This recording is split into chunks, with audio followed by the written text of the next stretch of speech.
I had been searching for a new apartment for months, scrolling through online listings late at night when the world was quiet and my thoughts were loud. That's when I found Echo Lake Apartments. The photos were minimal but strangely alluring. A dark red brick building with ivy crawling up the sides, windows that gleamed even in the dullest light, and a view of a lake that reflected the sky like a broken mirror. Something about it called to me, whispering that it was perfect, that it was safe, and maybe that it was waiting for me. I didn't stop to question why I felt that pull. I only applied. I arrived on a crisp Thursday afternoon in mid-November, the air sharp against my cheeks, carrying the scent of pine and the faintest tang of something metallic I couldn't place. The parking lot was empty, except for a single rusted sedan tucked near the far corner. As I walked up the cracked concrete path, I noticed the faint hum of the lake behind the trees.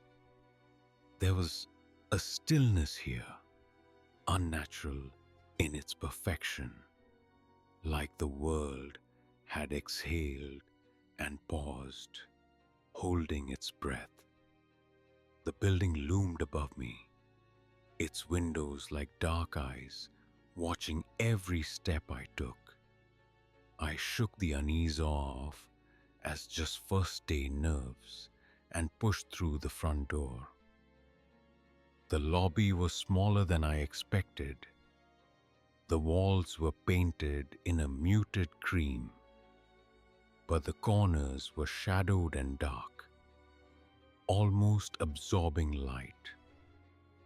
The ceiling had a faint water stain shaped like a jagged lightning bolt, and the air smelled faintly of mildew and lemon cleaner, an odd combination that made me wrinkle my nose.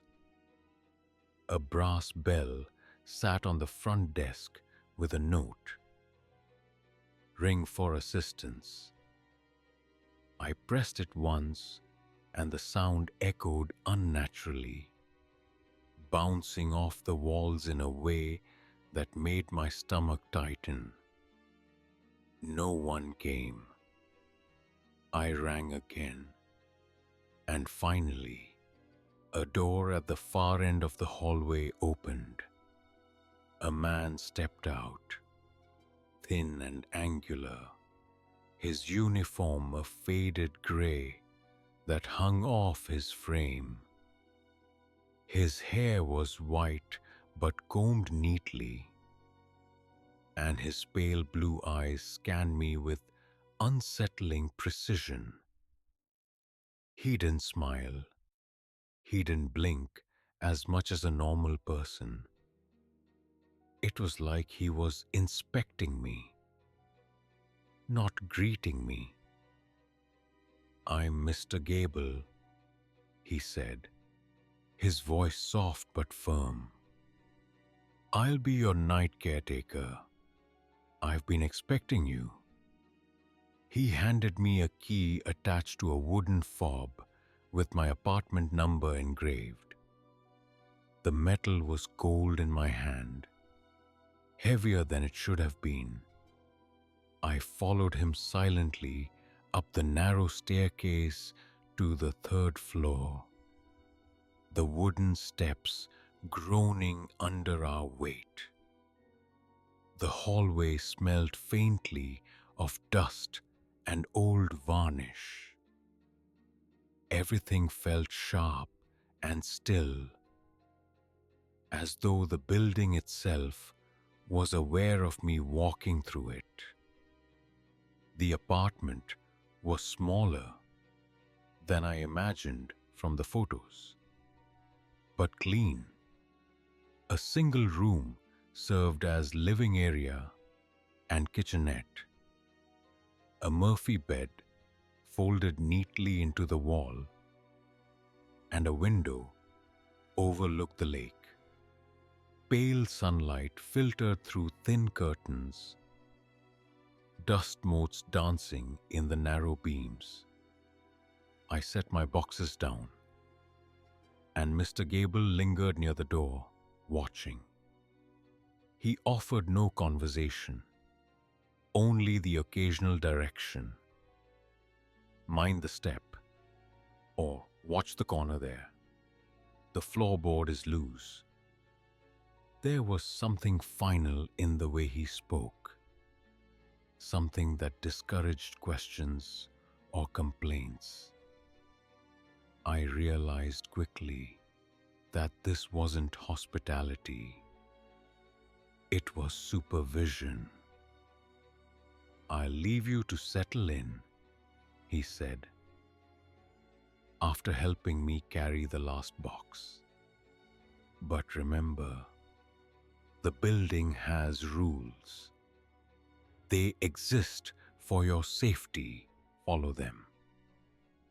I laughed nervously. Rules?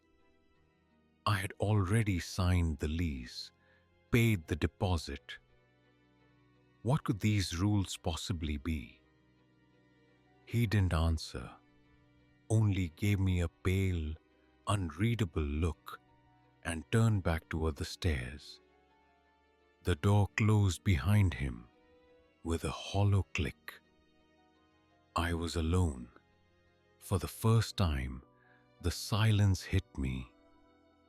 Not the comfortable quiet of solitude, but the heavy, suffocating kind that presses against your chest. The kind that feels like it's watching, waiting. I tried to unpack, to focus on setting up my laptop and arranging my books. But my eyes kept darting to the window.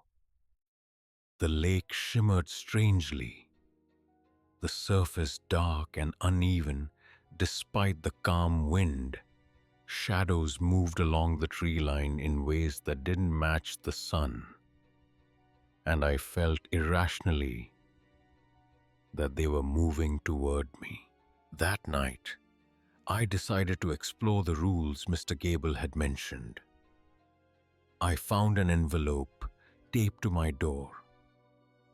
Thick cream-colored paper, sealed with crimson wax. My name was written in perfect cursive. Miss Avery Hall, apartment 3C. My heart hammered as I broke the seal and unfolded the letter. Inside, 5 rules were listed, each more specific and bizarre than the last. You must return to your apartment before 9:47 p.m. every night. A full glass of water must be placed outside your door before midnight. All windows must remain closed from 12:03 a.m. to 3:17 a.m. without exception. Any message on red paper must be followed immediately, without question. Every guest must be verified in the hallway mirror before crossing your threshold. I reread them 3 times, unsure if I was exhausted or if this was some kind of prank. Why such precise times? Why the water? Why the mirrors? My logical mind searched for reason, but none came. As I set the letter down, a chill ran down my spine. Not a cold draft, but something heavier. A presence that seemed to lean into the room with me, making the air thick and difficult to breathe. The first night, I obeyed. I returned to the apartment before 9:47, carefully set a glass of water outside my door and checked that every window and blind was secure. I was meticulous, almost ritualistic. Still, sleep did not come. The room seemed colder than it should have been. Shadows stretched unnaturally, creeping along the corners, clinging to the edges of furniture. I could hear faint noises, whispers I couldn't place, murmurs in the vents, the faint scraping of what sounded like claws across the floorboards. My pulse raced as I tried to rationalize it. An old building settling, pipes shifting, my imagination. But deep down, I knew it wasn't that simple. This building was alive in a way I had never felt before. Days passed. I began to see other tenants briefly, though they kept to themselves. One woman, her hair cropped short and dark, moved like a bird from apartment to apartment, her eyes constantly scanning. She never spoke, never lingered.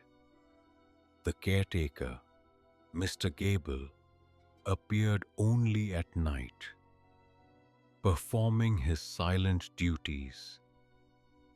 There were no daytime staff, no office hours, no explanations, and always the rules hovered over me like a shadow. I followed them with obsessive precision, measuring every step, every second, terrified of the consequences if I did not comply. Then it happened. On the sixth night, I returned late, only 2 minutes past 9:47. Nothing seemed different at first. The hallway was empty, silent, the lake beyond the windows reflecting grey light. But inside, the temperature dropped instantly as I closed the door behind me. My breath misted in front of me, cold biting deep into my chest. A thumping began at my door, irregular, violent, like someone or something was testing its way through. Shadows pooled in the corners, thickening, reaching toward me with slow, deliberate intent. I screamed, backed against the wall, heart hammering. The thumping ceased abruptly when I scribbled a hasty apology on a scrap of paper and slid it under the mat. The shadows recoiled and silence returned, absolute and suffocating. After that, I understood. These weren't just rules. They were tests, commands enforced by something beyond human comprehension. Something that could see, could judge, could punish in ways I couldn't fathom. And whatever it was, it had begun teaching me the price of carelessness. The next morning, I woke to an unusual quiet, the kind that feels wrong, like the world is holding its breath, waiting for something to happen. Sunlight filtered weakly through the curtains, but the room still felt heavy, almost suffocating. I rubbed my eyes and noticed the glass of water I had left outside my door the night before was gone. Not spilled, not broken, simply vanished. My stomach churned. I tried to convince myself it was a cleaning staff oversight, or maybe a neighbor taking the glass by mistake. But deep down, I knew it was impossible. The Echo Lake Apartments had its own rules, its own mechanisms. Things disappeared here without explanation, things that weren't meant to disappear. By noon, I ventured down to the lobby, hoping to see Mr. Gable or another tenant. The lobby was empty, eerily spotless. The brass bell gleamed as if polished by invisible hands, and the air smelled faintly of lemon cleaner, again mingled with a dampness I couldn't place. I called out, but my voice bounced off the walls, returning to me hollow and lonely. I started up the stairs to the second floor when I noticed it. A single red envelope resting in the corner of the stairwell. My name was scrawled on it in the same meticulous cursive as the first letter. My pulse quickened. Rule number 4. I hesitated, staring at it as if it might vanish if I didn't acknowledge it. The envelope was heavier than it should have been, almost dense, and the paper crinkled unnaturally under my fingers. I broke the seal and unfolded the letter. One sentence was written inside. Do not look behind you after 3:03 p.m. That was all. No signature, no explanation. I shivered, my imagination running wild. 3:03 p.m. was less than an hour away.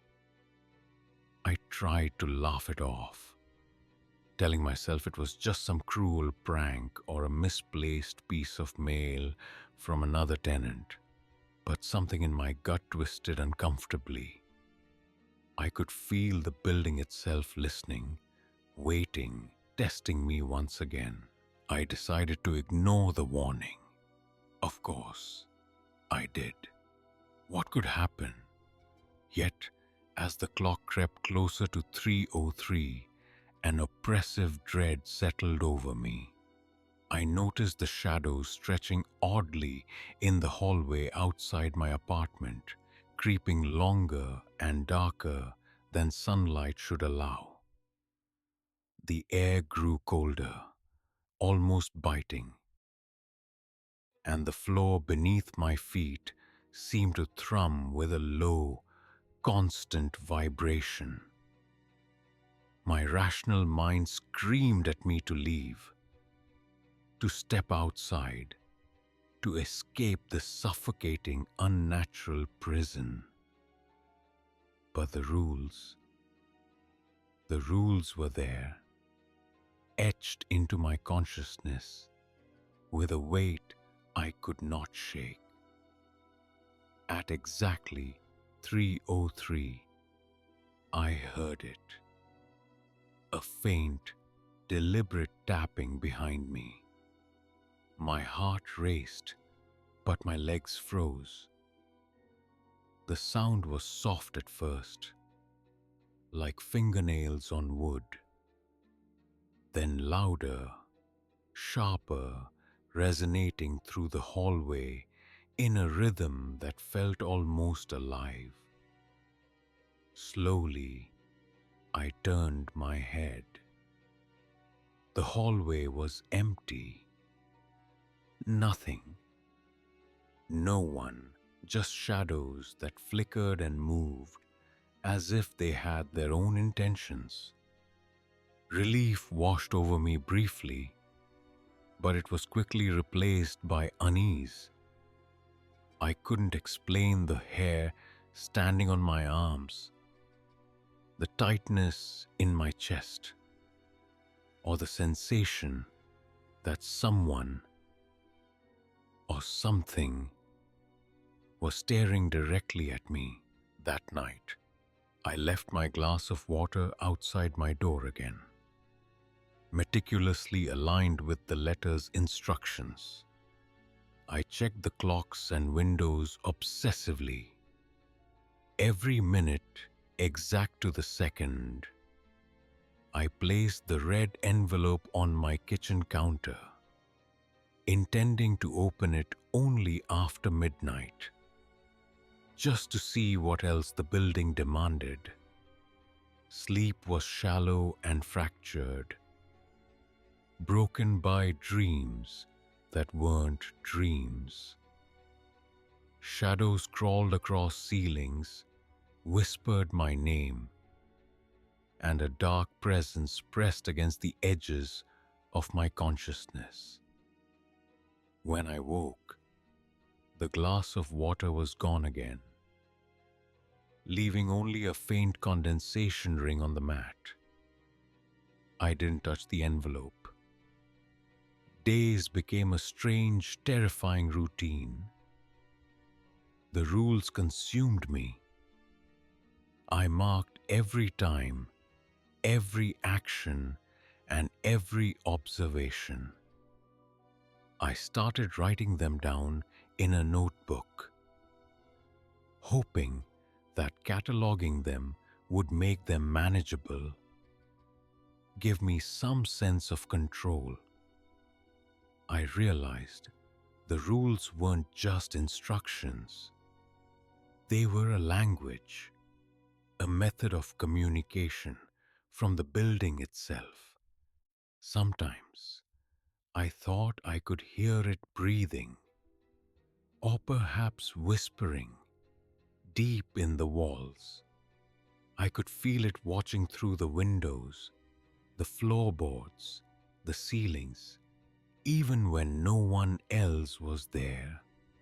Then, the other tenants became visible, almost as if they existed just out of my perception before.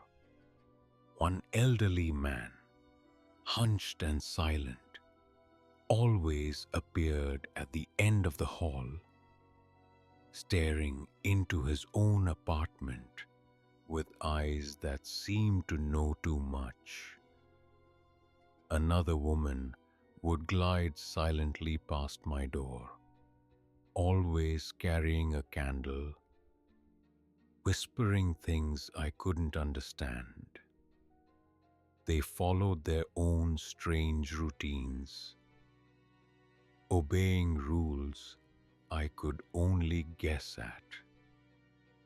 I tried to speak with them once, but their faces didn't change. They didn't acknowledge me.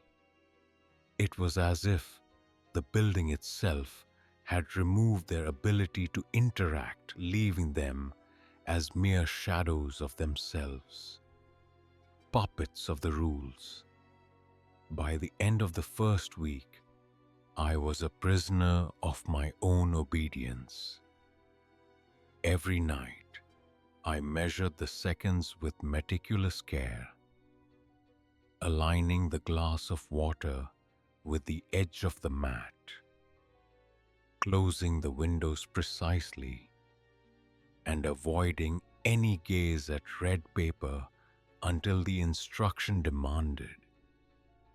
I was terrified of failure, convinced that breaking a rule would have consequences beyond comprehension. And I was right. One night, as I left my apartment to check the hallway mirror, Rule 5, I noticed something strange. The reflection wasn't just mine. Behind me, standing in the mirror, were shapes I couldn't identify. Shadows that stretched impossibly long and twisted in ways that defied reality. I spun around. The hallway was empty. Only then did I look back at the mirror. The shapes were gone. My pulse thundered in my ears. I staggered back, but my reflection remained calm, staring back at me with an expression I didn't recognize. Eyes wider than my own, a faint, cruel smile stretched across the face. I tried to convince myself it was stress, exhaustion, or lack of sleep, but logic had no place here. Echo Lake Apartments had rules, yes, but it had enforcement, and its enforcement was alive. It moved, it watched, it learned. I realized that the longer I stayed, the more entwined I became in its strange, dark consciousness. And it wasn't just the rules that mattered. It was obedience, total, unquestioning obedience. Or whatever horrors it chose to inflict would find me. That night, I couldn't sleep. I stayed awake in the murky light of my apartment, watching the lake, trying to distract myself from the presence that seemed to press against every wall. I could hear footsteps in the hallway, whispers in the vents, and faint, persistent tapping at my door. I didn't check the clock. I didn't touch the red envelope. I simply waited, convinced that even a second of deviation might invite its attention. And then I heard it. A soft, deliberate knock. Coming from inside the apartment this time, not outside. My hands trembled as I approached the source. Every instinct screaming to run, to flee, to leave everything behind. But the rules had taught me caution. I opened my eyes wide and scanned the apartment. Nothing. The knocking stopped. Silence returned, but it was heavier, more oppressive, as if the apartment itself had shifted, closing in. The shadows were thicker now, pooling along the edges of the furniture, curling into shapes that seemed almost human. I had the distinct and horrifying realization that Echo Lake Apartments was not a building. It was a living entity, ancient and intelligent, that demanded compliance and observed its residents like insects under glass. And the rules. The rules were its way of teaching, of guiding, of breaking you down until all that remained was obedience, fear, and reflection. The following morning, I awoke to a sound I had never heard before. Soft, like a humming, vibrating through the walls. It wasn't mechanical, and it wasn't natural. It was something in between. A low resonance that seemed to synchronize with my heartbeat. I froze in bed, straining to hear. But the sound shifted with me. following me through the apartment as I moved. Panic rose in my chest, but I reminded myself, follow the rules. Rule 1: never resist, never defy. So I stayed still, letting the vibration course through the floors, walls, and ceilings. By mid-morning, I ventured out, desperate to see another tenant, to validate my sanity. The hallway was empty, just as it had been every day. The red envelope was on the floor again, though I had left it on the counter the night before. I approached cautiously. This time, the message inside was longer, written in the same precise cursive. Do not sleep with the lights off. Darkness is patient. Darkness remembers. Darkness waits. I swallowed hard. Every instinct told me to dismiss it, to throw it away, to tear it up and leave. But I remembered the first rule. Obedience was survival. I left the envelope where it was, my hands trembling, and kept the lights on all night. Shadows still gathered in the corners, yet they didn't cross into the light. My heart raced in relief, but only briefly. Echo Lake Apartments did not reward caution. It taught it. The next day, I noticed small changes.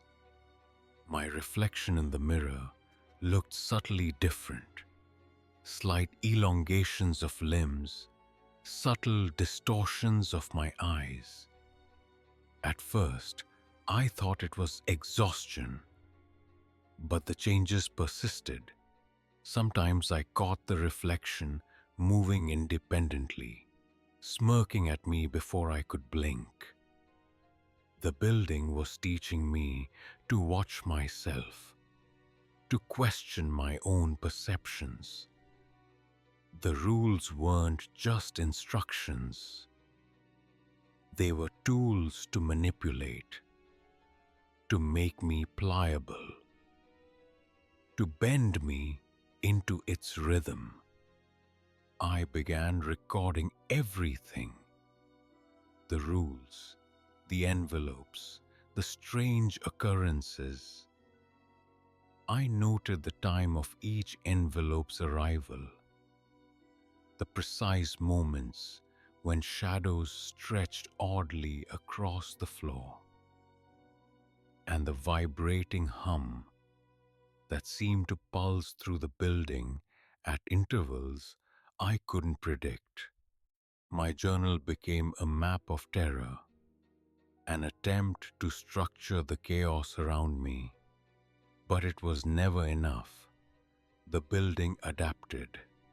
Shadows shifted in response to my note-taking. The humming intensified when I paused. It was alive, aware, almost sentient in its cruelty. One evening, as I prepared my nightly routine, aligning the water glass, checking the red envelope, and counting the seconds, I noticed something in the lake outside my window. The water was perfectly still, unnaturally so, reflecting not the apartments or the sky, but darkness. Shapes moved beneath the surface, vaguely human, but impossibly elongated. I blinked, and they vanished. My rational mind argued that It was my reflection, distorted by fatigue. Yet, the deep, instinctual fear crawling under my skin insisted otherwise. I decided to explore the building more carefully. Maybe there was a maintenance room, a utility closet, or some hidden area that explained the phenomena. The elevators didn't work. The stairwells twisted unnaturally, stairs ending in walls or looping back impossibly. Hallways stretched or narrowed in ways that violated reason. Doors led to rooms that shouldn't exist. Endless hallways, mirror chambers, and apartments that reflected mine but were entirely different inside. Furniture was rearranged subtly when I returned to a room, though no one else had entered. It was as though the building itself were breathing, reorganizing, experimenting.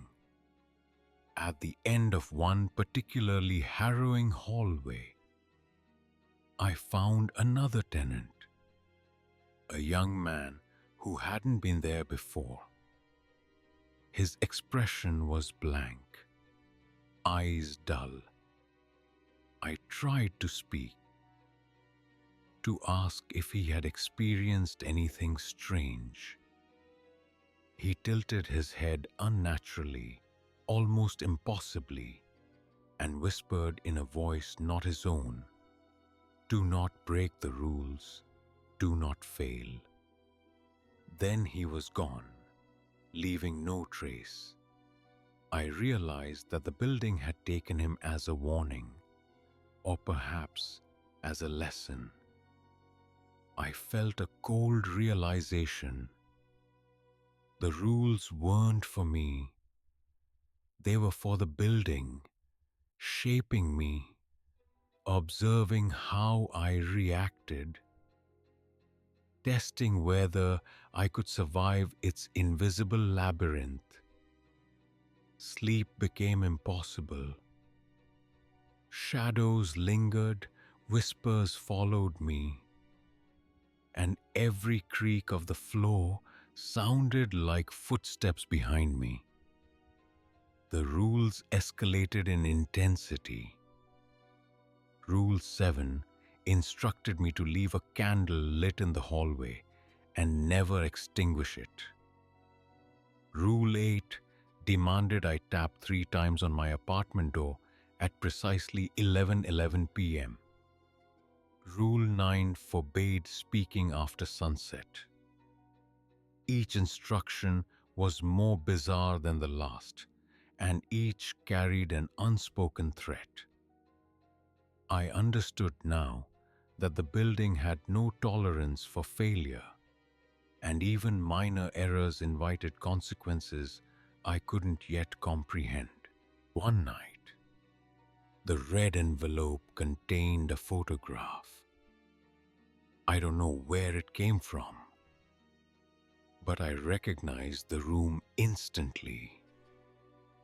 It was my apartment, yet in the photo, shadows crowded every corner, and standing among them was a figure that looked exactly like me, smiling with eyes far too wide, far too knowing.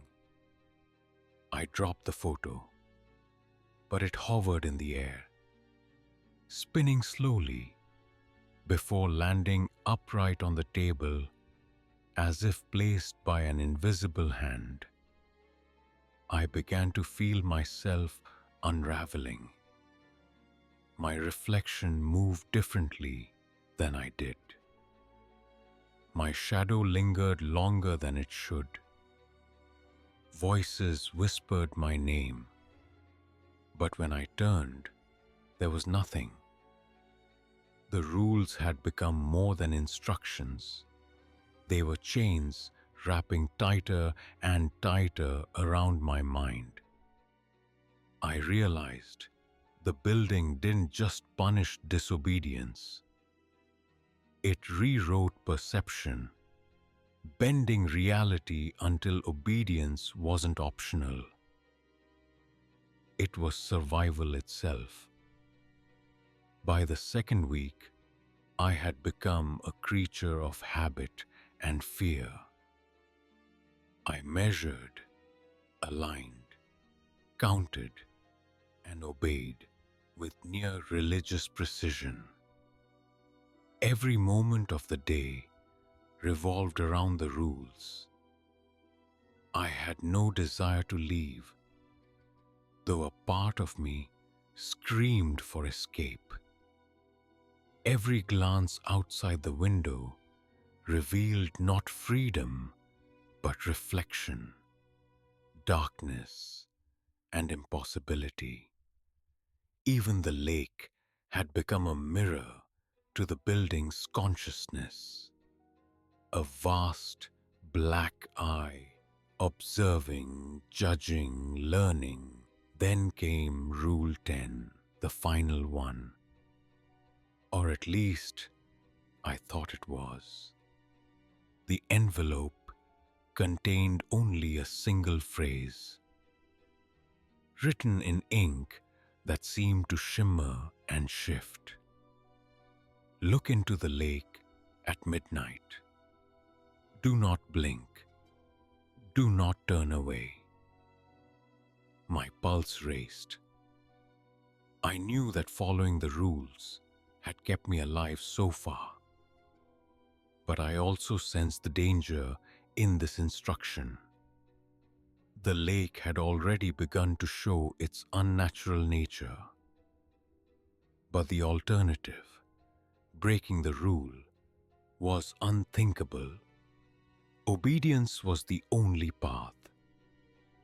I waited for midnight, every second stretching impossibly long. When the hour came, I opened the window and peered into the still water. The reflection wasn't mine. It was the building, the lake, the shadows, all combined into a single, shifting, writhing form. Eyes blinked across the surface. Multiple faces in constant motion. My own face appeared, then dissolved into something monstrous, a twisted echo of myself. I couldn't look away, couldn't blink, couldn't breathe. I felt my mind stretch, warp, merge with the darkness of the lake. The rules weren't instructions, they were a bridge, and the building was calling me across it. The lake's surface rippled as if breathing, and the reflection smiled at me with impossibly sharp teeth. I felt myself being drawn forward, compelled to obey even as terror gripped my chest. My apartment, the hallways, the shadows, they all seemed to vanish, leaving only the lake and the endless darkness beneath it. My body trembled, but I couldn't look away. I realized then that the Echo Lake Apartments were not just a building. They were a living entity, a predator, and I had been its prey from the moment I stepped inside.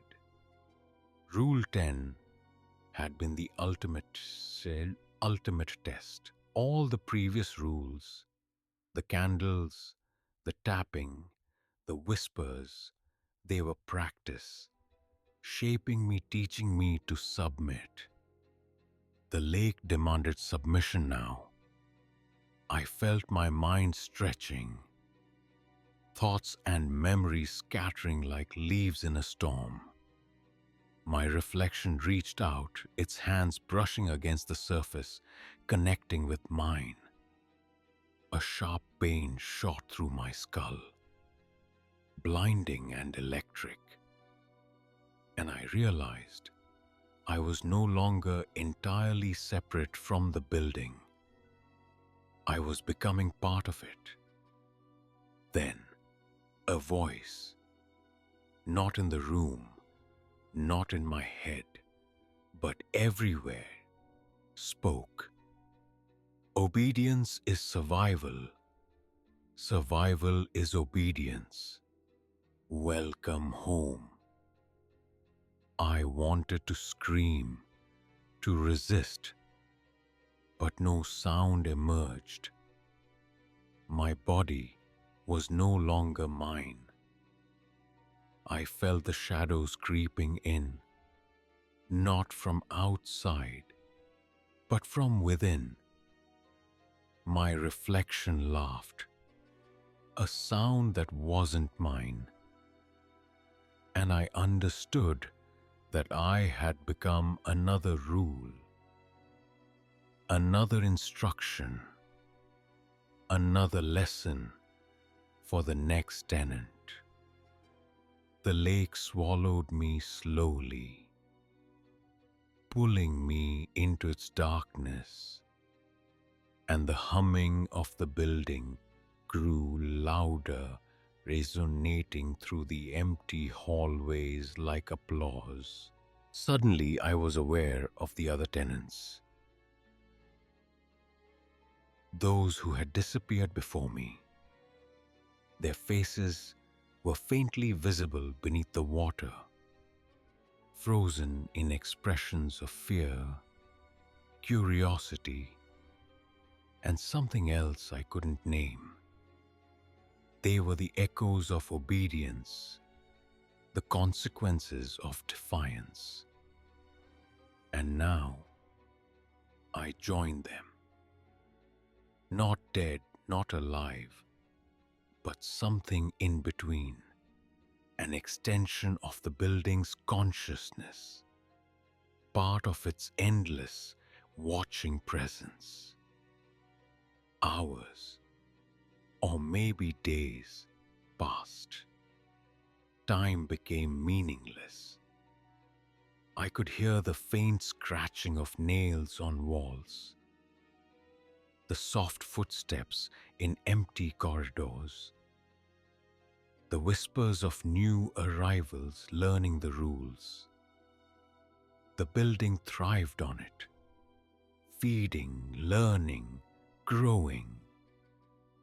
The lake, once a mirror, had become a gateway, and I was both guardian and prisoner, tethered to its depths.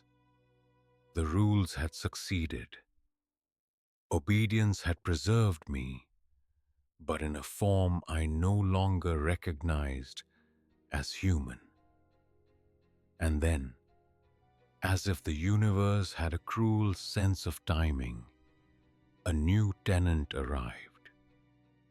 I watched from the water's edge, through the lake that now reflected both the world and the building itself. They were cautious, timid, reading the envelope with trembling fingers. They glanced around, trying to locate someone, anything familiar. But the hallway stretched impossibly, the shadows lurking just beyond sight. I recognized the fear. I recognized the curiosity. I knew the temptation to disobey, to rebel. But I also knew the building's methods. I was its eyes, its warnings, its lesson incarnate. I whispered through the ripples, though the human ear could not hear. I wanted to warn them, to give them a chance to survive, but the rules prevented it. Obedience was survival. Survival was obedience. The cycle would continue, each tenant learning, each shadow growing, each envelope a thread in the tapestry of control. The Echo Lake Apartments never tired, never forgot, never faltered. It was patient, it was eternal, and now so was I. As the new tenant hesitated over the red envelope, I felt a pang of something almost human. Regret, sorrow, maybe hope. But the building pulsed in agreement, humming with satisfaction. The rules were ready. The game would begin anew. And somewhere deep inside, I realized that the Echo Lake Apartments had succeeded not only in shaping fear, but in creating devotion. Fear without hope, obedience without question, a perfect mirror of the building itself. I sank beneath the lake's surface, merging completely with the darkness, yet still aware, still watching. Outside, the world went on, oblivious to the living nightmare that existed behind the brick and glass. Inside, rules waited, shadows gathered, and the lake reflected not reality, but the inevitable consequence of curiosity, of stepping through the door without knowing the cost. The hum continued, I continued, and the Echo Lake Apartments waited for the next tenant. The red envelope lay in the empty hallway, waiting.